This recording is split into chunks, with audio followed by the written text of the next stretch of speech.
Lately, I've been doing a lot of cleaning and organizing around my apartment because I am getting ready to move a very long distance in about a month.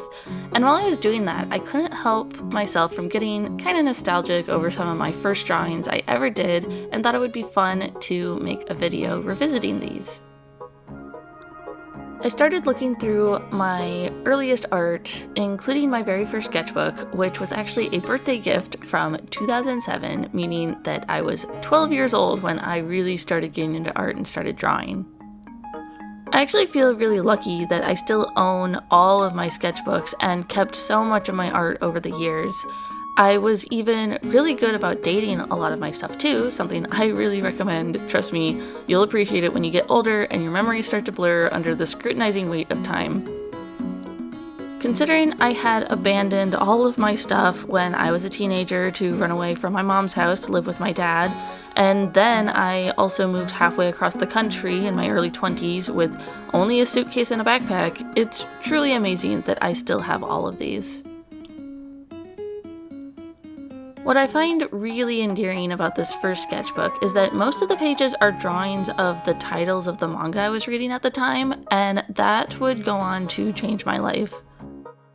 Beginning with my sibling showing me a few episodes of Fruits Basket while they were visiting for a weekend, and a spontaneous purchase of a copy of Naruto Volume 1 from a tiny Borders tucked into the nearest strip mall that was an hour away from home, I quickly developed an expanding infatuation with anything manga and anime.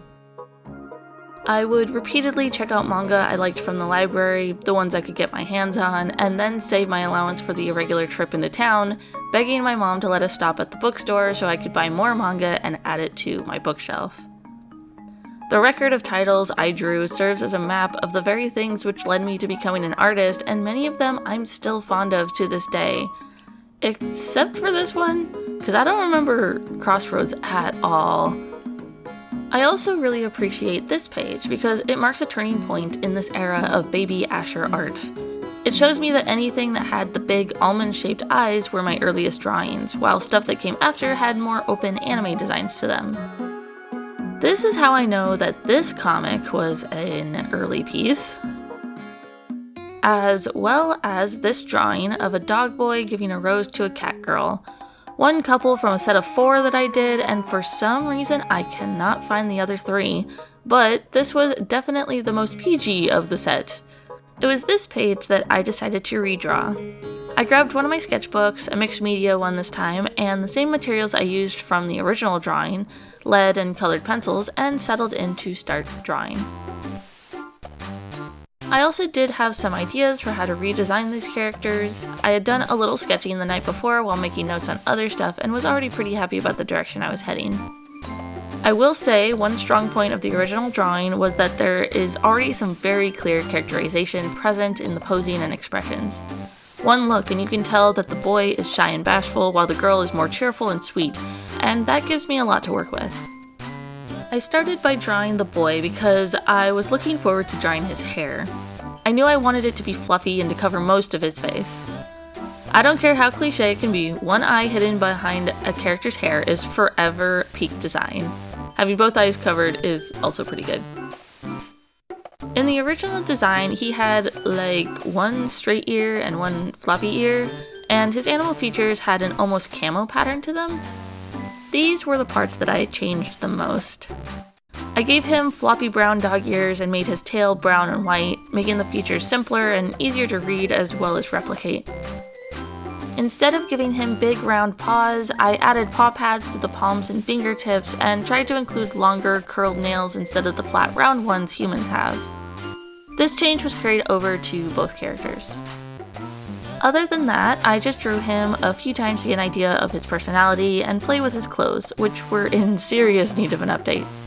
I did carry over the dog print onto one of his t-shirts as a nod to the original and tried to make a shirt with the frayed cuffs at the end of his shirt, but I can't say I like it all that much.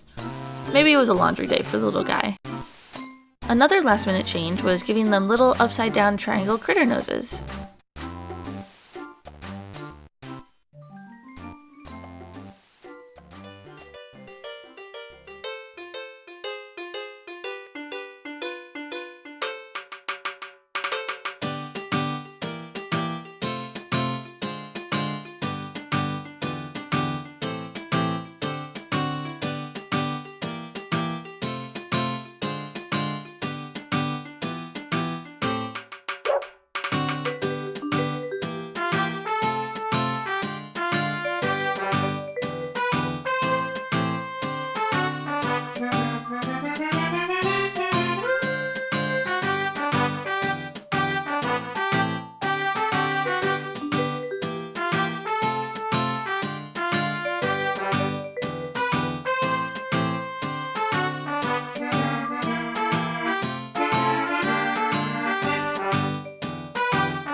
In the cat girl's design, my main issue was with her patterns and her tail. I know that she was meant to be a calico cat, which was why she has this model of browns, black, and gray in her cat features, but I feel like I could show that in a different way with this new design. As for the tail, for some reason it's long, but it still comes to this odd frizzy blunt at the end, almost like it got a buzz cut. Still, I was trying to keep the features I could from the original, and that was why I decided to shorten the tail and keep the fuzzy end, making it look like a bobbed cat tail. It only shows in one of these drawings, but I really like it. I think it's a fun little detail. In the end, Asymmetry was the name of the game for her colors. To reflect her calico features, I split her hair in half, coloring one half orange, like the original, and leaving the other half white. I did a similar thing with her ears and eyebrows. I also added some brown freckles to her face and shoulders to add to the vibe just a little more. Another small change I made was coloring her eyes magenta instead of purple. Compared to the boy, she did take a little more work to design. I think this was simply because I already had such a clear image of the boy in my head, making it easier to draw, and for the girl, I was still testing the waters a little bit. I think this really came through in her clothes. The first outfit, which was inspired directly from the original drawing, is really cute and suits her well, but the others feel a bit unfocused. I was also having some frustration with the materials I was using, specifically the mechanical pencils, which were smudging all over the place and kept muddying up the colored pencils as I was adding them. I don't really have the patience anymore for meticulously erasing things and, getting rid of the guidelines, so that's a little bit on me. If I hadn't been arbitrarily confining myself to using the same materials as the original drawing, I would have inked the sketches and erased the worst of the pencils before I started coloring. But to mitigate the smudging as best as I could, I did grab a tissue paper to rest my hand on as I was drawing, and this does help to reduce smudging.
originally thought of making this video, I did have an idea of redrawing the actual scene in the picture after I had redesigned the characters, but by the time I was done with this first page, 3 hours had gone by, and I was feeling pretty tired. I decided to call it there for now. I think I will still redraw the scene too, but I'll just post it on social media, maybe make a short or share it on my next video, who knows, but subscribe if you're interested in that, or go say hi on Blue Sky. I did also leave this big empty space on the page, and I think it would be a great place to put their names once I think of them. I was thinking about naming the dog boy Cooper. Something about that just feels kind of right. As for the cat girl, if you have any ideas or suggestions for what to name her, let me know in the comments.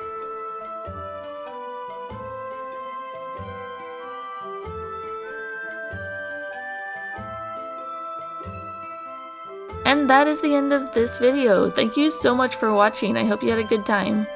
This was actually a lot of fun. I definitely think I'll have to do this again, and like I said, I am in no shortage of old art to reference. If you enjoyed this video, consider giving it a like and maybe clicking the subscribe button. I'm Asher. I hope you are having a good day, week, whatever, and I will see you next time. Bye!